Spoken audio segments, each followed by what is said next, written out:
Misfits is a raunchy British show about a group of people who are doing community service when a mysterious storm hits and gives them all superpowers. Some of the powers seem like they'd be completely useless, while others seem like they'd be really helpful. So I thought it would be fun to rank them. My ranking system doesn't make a whole lot of sense. I was alternating between which powers I'd want personally and which powers I think would be most helpful in the world in general. And whenever I tried to stick to one ranking system or the other, I'd start thinking the other way and change the ranking every 5 minutes. So it's a bit of a mess, but it's ranked nonetheless. It's also hard to decide on ranking the way the powers are used in the show versus how I'd use them myself. So this is how I feel about the placements right this second, and I'm gonna call it a ranking rather than a specific type of ranking. I will give an essay trigger warning now. That is my reasoning behind the placement of a lot of these powers, and I will be using the R word repeatedly, so if that's not for you, then maybe go check out my Hallmark playlist instead. There's also a lot of other bad things going on in here, so here's just a general trigger warning for everything. Okay, here we go. I'm gonna start with the worst and then end the video with the best. So coming in at number 64 is Alicia's first power from Season 1, Episode 1, which is extreme sexual attraction. Anyone who touches her gets very vulgar and needs to have sex with her immediately, including saying nasty things like wanting to fuck her armpit. For a while, she uses the power to have sex with a lot of random people, so I feel like either way I rank these, this would be the worst power. I wouldn't want it because I'd get raped, and I wouldn't want anyone else to have it because it gives them the power to rape people very easily, which is what she does about a dozen times in the show. Number 63, I believe, was held by a woman named Chloe from Season 5, Episode 5, who turns things inside out. This power is really dangerous as well. You could be turning people inside out all the time, and I don't think the outcome will be a smiling boy like in that Nickelodeon cartoon. Number 62, the Scouts troop that were agents of Satan and can put Satan into other people from Season 5, Episode 1. I've ranked this one so low for a few reasons. Mostly just that they do animal sacrifices, but more generally, this power just annoys me. If anyone actually took the time to research Satanism, they'd realize that it's actually one of the more peaceful religions. Which brings me to my final point, which is that this power is just a religion that they made into reality, but also not really because that's not what Satanism is. Number 61, Emma's accident causation power from Season 5, Episode 1. She is very prone to all kinds of accidents that only hurt herself. This power is only really positive for suicidal people or people who get off on pain, and I don't really care for either of those things right now, so this is a low one for me.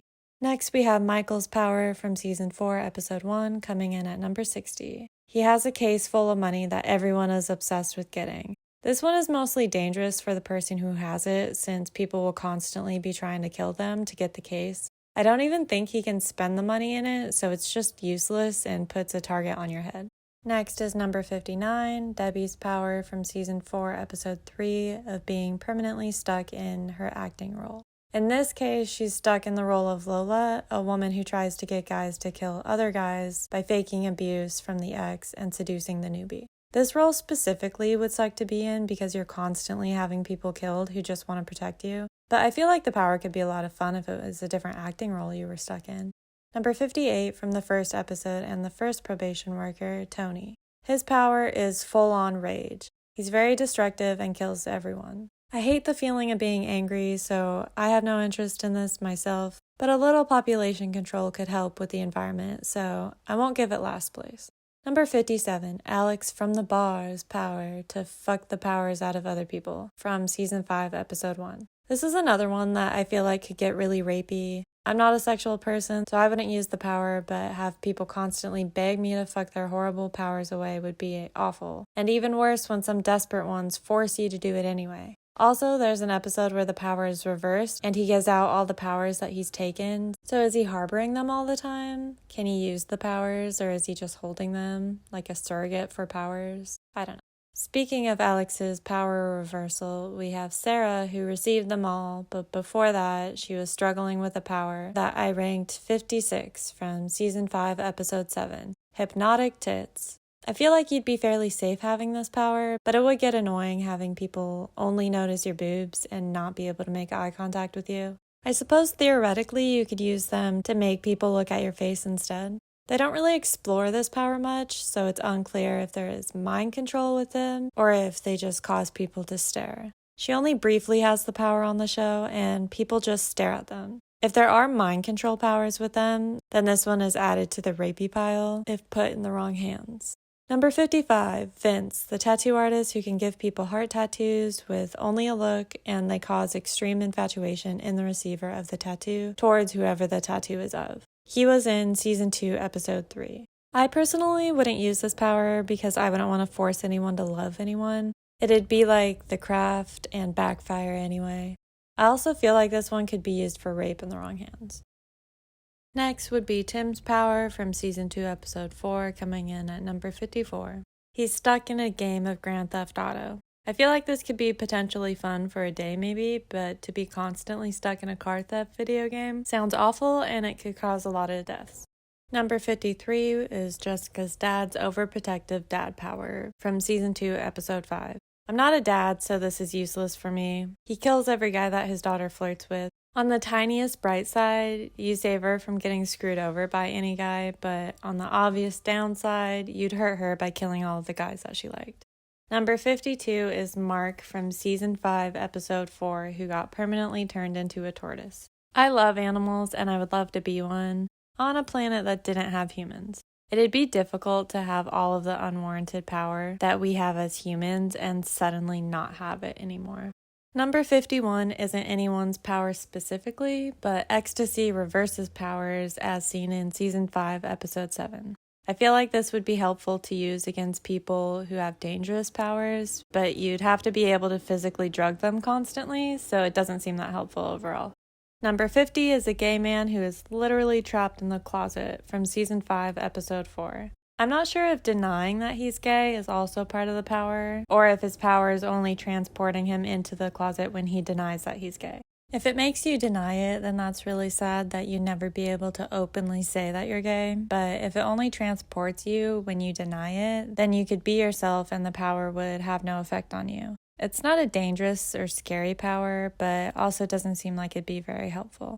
Number 49 is Nathan's mom's boyfriend, who is a werewolf in Season 1, Episode 2.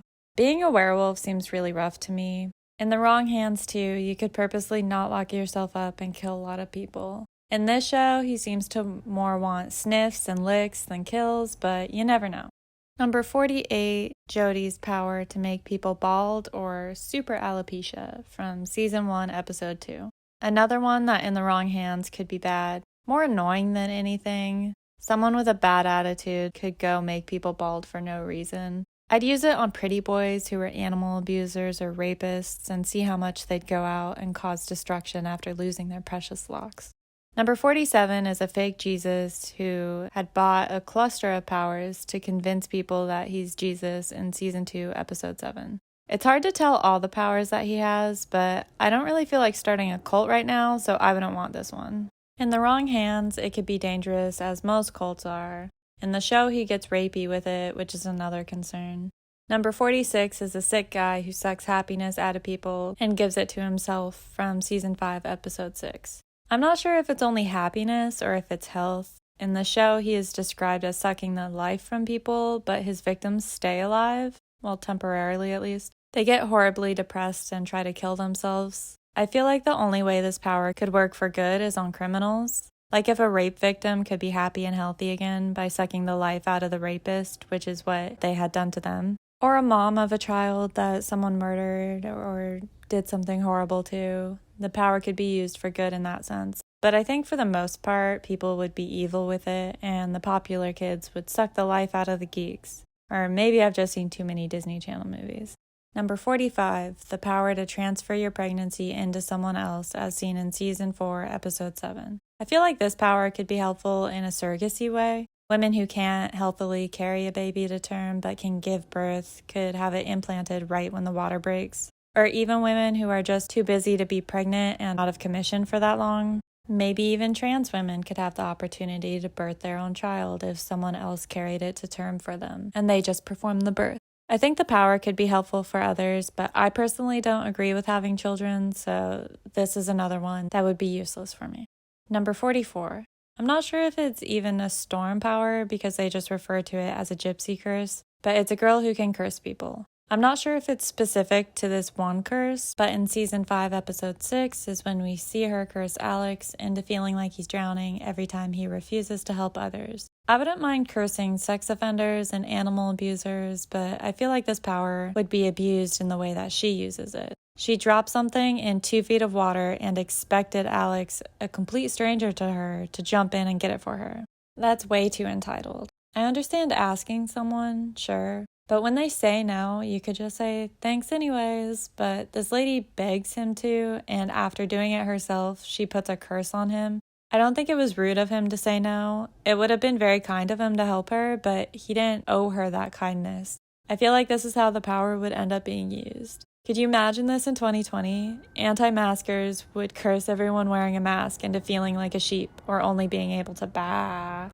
Number 43, the power to expose everyone's body count on their forehead from Season 4, Episode 6. I do feel like this would be helpful. A lot of people lie about how many people they've had sex with, and I do think it's a fair question to ask before having sex with someone. An STD screening beforehand is smartest, but if their number is in the triple digits, then STDs would still be a concern since some stay dormant for up to 6 months. And if their number's that high, they've probably had sex with someone within that time frame. There's also the Ladybird teenage virginity situation where he lied about being a virgin to take her virginity and then said he wasn't actually one. I feel like getting consent for sex under false pretenses voids out the initial consent, and the numbers being shown would help prevent a small bit of that at least. The negative side of it would be SA victims who don't include their traumas in their count, but would be stuck with having it on their forehead forever. Bruno coming in at 42 as a gorilla that became human for Season 2, Episode 5. I feel like it could be useful to be able to express your needs to humans. I think he's just permanently stuck in human form though, which would kind of suck for the most part, but unfortunately, the way the world works, he'd probably gain some freedom being a human, so it all really depends on where he is. Seems like he was a city gorilla, and in that case, I think the power would be good for him. Number 41 is Curtis's third power, resurrecting the dead from Season 3, Episode 6. I feel like the entire show iZombie shows us how this could be really helpful. With crime victims, you'd be able to ask them who killed them, and on a less morbid note, you could resurrect briefly to say goodbyes or ask people what they want their funeral to be like. The downside that we learn in the following episode is that whoever is resurrected gets turned into a zombie. So you could resurrect them and say your goodbyes, but then you'd have to brutally kill your zombie friend. Number 40, a medium who helps people connect with the dead and also gives the dead a physical form, from Season 3, Episode 8. Just like the one before this, it could be helpful in funeral arrangements and figuring out people's wills and gaining closure, but as we see in the show, it could also be used for revenge. Number 39, Daisy's power to heal illnesses and diseases from Season 2, Episode 6. This one would be a lot higher up if I was just ranking these on what's better for humanity as a whole, but I have it so low because it seems like it'd be a huge burden. Your entire life would be healing people, and in the show, as she's dying, Nathan is trying to force her to give him a hand job to cure his STD. As with most of these powers, they seem to give sickos a reason to rape you or gives them the power to rape. The show makes me scared of the world gaining superpowers. Can we not do that? Thanks. Next, at number 38, I put lactokinesis from the same episode. Yes, I'm ranking lactokinesis higher than the power that cures diseases. I just can't handle the pressure, okay? Funnily enough, the guy who has this power kills the girl who heals people. The power is that you can control milk. If you ate milk that day, he can use it to kill you. The death is disgusting, but I feel like this could be more useful towards hard criminals. Really funny against animal abusers, and the more I make this list, the more I sound like Dexter. I'm vegan, so I'd be immune to this power if someone else had it. Number 37 is Leia's power. She can download herself into other people or put them into her game as shown in Season 5, Episode 5. This one is far better than being stuck in Grand Theft Auto. I feel like it could be good for people who are agoraphobic if they had volunteer people to download themselves into. They could also make it a business and charge people to be downloaded into her virtual reality game. I would use it in those ways, but it could be used for evil like in the show, where she hijacks her friend's body without permission and traps Finn in the game with her. Number 36 is Rudy's literal split personality power that we're introduced to in Season 3, Episode 1. I feel like this power could be really beneficial in the mental health field. He has his more vulnerable side physically separate from his more prominent goofy side, and later we're introduced to a dark and evil side. My thought is that you could kill off bad sides of yourself, or just sides that you didn't want, or even just have conversations with them and figure out how to work together as a team. I'm pretty good mentally right now, but I feel like this would have been a top 10 power for me a few years ago. Number 35 is a Nazi guy's power to sort of freeze people or turn them into stone from Season 3, Episode 4. I feel like this would be useful as a power for defense, but in the wrong hands, people would just be stoning anyone who annoyed them. Number 34 is the female bartender's freezing touch power from Season 2, Episode 2. This one is like the previous one, but with more of a Disney flair to it.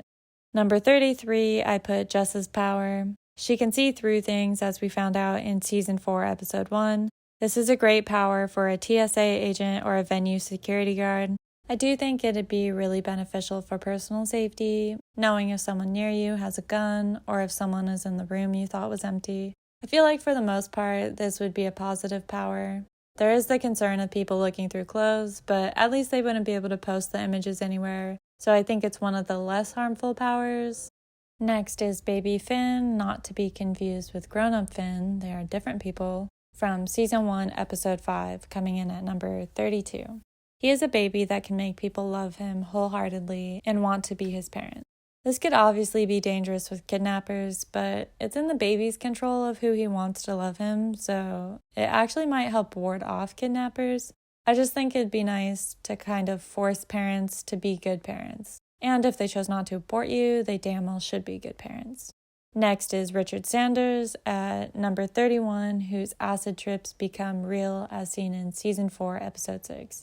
This one all depends on the person, really. If you're prone to having bad trips, then hell no, stay away from this power. If you get it, go fuck Alex right away. But if you have nice trips, I feel like it could be a lot of fun. Not even just for you. You could host parties where the theme is a surprise because it all depends on how your trip comes out.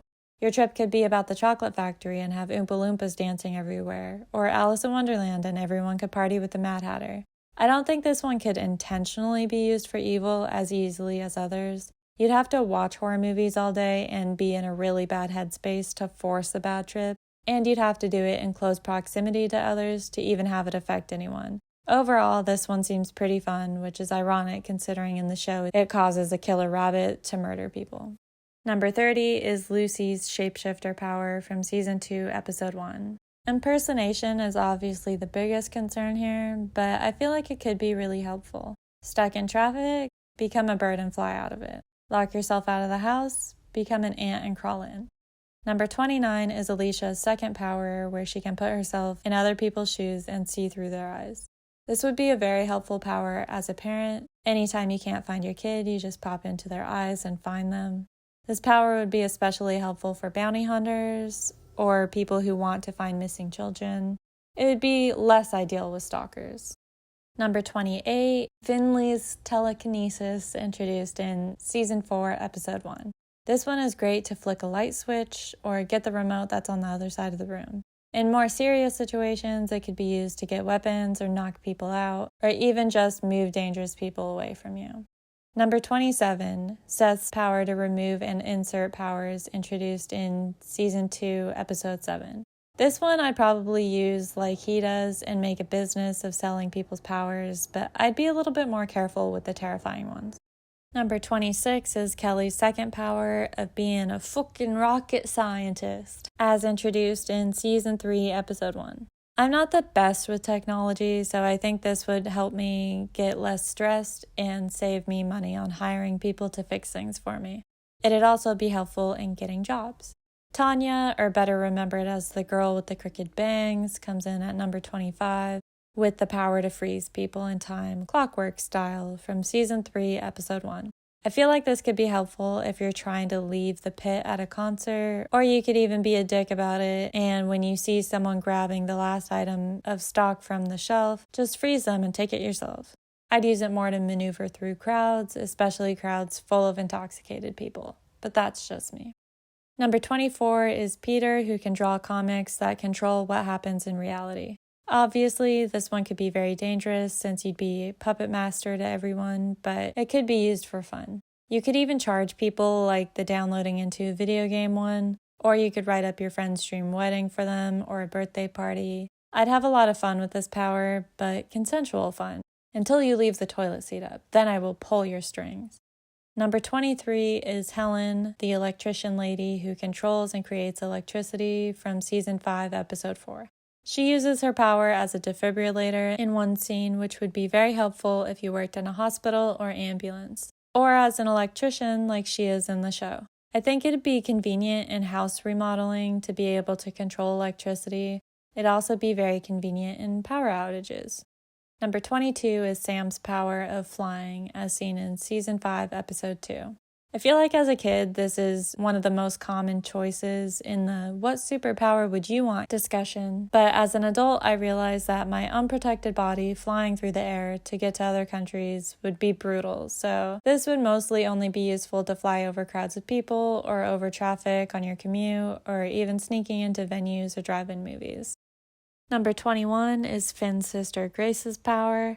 She can keep people from dying, as shown in Season 4, Episode 5. She can keep them from dying, but not from suffering, so this power could be dangerous in people who can't let people go. But much like the zombie power, I think it'd be useful in saying goodbyes and making final arrangements. Number 20 is the creepy-ass guy Luke who ruined the finale of the show. He can fast forward time and change timelines. He can go back in time too. I think the difference from Curtis's power is that Luke can change what happens and show the future, whereas I think Curtis could only really change the past and just see the future, but I'm not positive. I think this would be helpful in decision making. You could pop on into the future and see which decision would be best, or if you wanted to wing it and things turned out badly, you could just travel back in time and fix things. Number 19 is James's power to transfer genitalia, as seen in Season 4, Episode 6. As far as the show goes, this was one of my least favorite storylines. Alex running around asking people where his cock is and threatening to kill himself if he didn't get back is just so pathetic to me. If you really think your entire self-worth is based on a penis, then you need to do some serious soul-searching. I think in general the power could be really helpful. You could swap genitals with fellow trans people, or maybe your guy friends would let you borrow their penises when you need to go pee while camping. Number 18 is a similar power that Curtis had, but he could only switch his own sex, as seen in Season 3, Episode 1. Again, I feel like this would be helpful when you need to pee, or like in the show when a coach is about to rape you, and then you switch back into a male form so the power could be used for safety as well. Number 17 is Finn's ex-girlfriend Sadie's power. She can control how people behave, as seen in Season 4, Episode 2. In the show, she used it to get Finn to clean up after himself and eventually led to her making him constantly pleasure her, so clearly the power could be used for evil. But people are really stupid, and I'd love the power to get people not to stand up on my heels or make them wash their hands after using the bathroom. Free will is important, but so are my personal boundaries and the hygiene of the general public since it affects all of us. Number 16 is Rachel, aka the "you can do so much better" girl. She makes people be better, as seen in Season 1, Episode 6. I think this power could be really helpful in rehabilitating serious criminals. Jail time often isn't enough to truly rehabilitate someone, so this would help keep people on the right track. Number 15 is Kelly's first power of mind reading from Season 1, Episode 1. People are constantly lying, so this power would be really nice to help weed through all of the bullshit. I'd rank this higher, but I feel like some opinions people have of you just don't ever really need to know. Number 14 is Len's power. He can swap ages with people, as seen in Season 5, Episode 4. I feel like this could be helpful in starting careers since everyone is more impressed when children do things. You know those people who want to keep working until the day they die? I feel like this could be beneficial for them as well, as they could swap ages with a younger person who's possibly disabled and needs to retire. This power has a lot of opportunities. You could forever get the youth ticket price everywhere you go. Number 13 is Amy's power to be young again from Season 1, Episode 2. This one, you wouldn't need to ask anyone to swap ages. You could just go back to your own youth for similar benefits as listed in the previous ranked power. Number 12 is Karen, who has a chameleon power as seen in Season 5, Episode 5. I try to navigate the world undetected, so I feel like I'd really enjoy using this power in public situations. There's also the safety aspect of walking alone at night and using your power to blend in with your surroundings so bad people can't see you to attack you. Next is Simon's first power from the pilot, which is invisibility. Something that I really like about this show is that everyone's initial power has a reason. Simon's invisibility was because he felt invisible. Invisibility would be so nice in so many situations. It'd help ease social anxiety since no one would see you and talk to you. You could sneak in places. You could get away with murder and kidnappings. I'm just kidding about those last two, but you probably get my point. I like to keep to myself, so I think this would be really nice in aiding that. Bringing us into the top 10 is Nikki, who got a heart transplant and can now teleport. I look at this power like the movie Jumper. You could rob banks and enjoy life. More so rob terrible people instead to help the world a little bit while you're at it, but still. Number 9 is from a girl that Rudy hooked up with. She can mentally pass on a crazy STD that makes people's cock fall off, as seen in Season 3, Episode 7. This power is brilliant. Child molesters, infect them. Rapists, infect them. Cheaters, infect them. Every dick that's wronged someone can turn black and fall off. Thank you very much. In the show, the dumb bitch ends up healing Rudy, and you know what he did later? He deflowered a nun, and when he thought he got Jess pregnant, he ran off and left her unsafely blind at a drunken house party. His dick deserved to fall off, and she should have left it be. Number 8 is Curtis's power from the first episode, which is the good old classic time travel power. You trip and break your leg, just rewind time. Fail a test, rewind time. Bonk teeth on a first kiss, rewind time. This could be so useful in so many ways. Number 7 is Jen, aka Coma Girl's body swap power from Season 3, Episode 5. I don't really remember why I ranked this one so high. Ignoring how invasive it is, you could enjoy a day in other people's shoes. It'd help people be more compassionate towards each other. Or in a more Dexter-like way, sick people could swap bodies with healthy prisoners. Like a criminal who raped a dozen children is on death row or in life or prison, and they're physically healthy, then we shouldn't just waste the body. Just swap it with someone who's dying of cancer, especially if that someone is in the victim's family and needs the help. Number 6 is Maggie's power. She can knit the future. This power is so badass on a few levels. Not only can she see the future, but she can knit. She can knit the future. Think of how awesome of an Etsy shop she'd have. Number 5 is Laura's power, revealed in Season 5, Episode 3. People kind of suck these days, and it can be really difficult to find people on the same wavelength as you, but your imaginary friend is going to be the perfect match for you. The downside to this is that her nightmares also come true. I'm not sure if it's supposed to be the boogeyman or what, but some barbarian-looking bitch is going to ruin your lesbian imaginary friend fun time. Number 4 is Nadine, the nun's power. Her sins bring the 4 horsemen of the apocalypse to Earth. This one would require you to sacrifice yourself, but assuming the horsemen survived, the human race would pretty much be wiped out. I don't think there's a single person on the planet who hasn't sinned. That's a sacrifice I'd happily make to give the animals their planet back.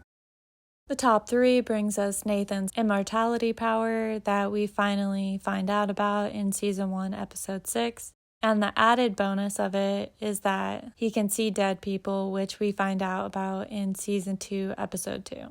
Immortality gives you time. There's never really enough time to truly enjoy and do everything, and immortality could give you that blessing. This power could be used to fight crime safely since you couldn't ever die on the job. Talking to dead people would be nice too.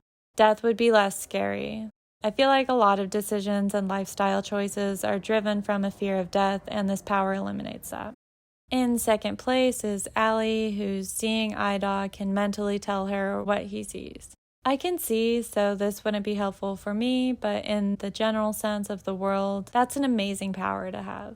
It'd change the guide dog capabilities for the better. Unlike most powers on the show, this one is really beautiful. And coming in at the number 1 spot is another one of Simon's powers, the immunity of other powers, as seen in Season 3, Episode 8. I don't know if you've caught on yet, but it's clear that most of these powers could be used for rape or murder, and I'm not trying to deal with any of that, so no other power can really compare to this one. That's all of the powers ranked. Have you seen the show? How would your ranking differ from mine? I'm curious. This has been fun to make, and I will be back when I finish something else.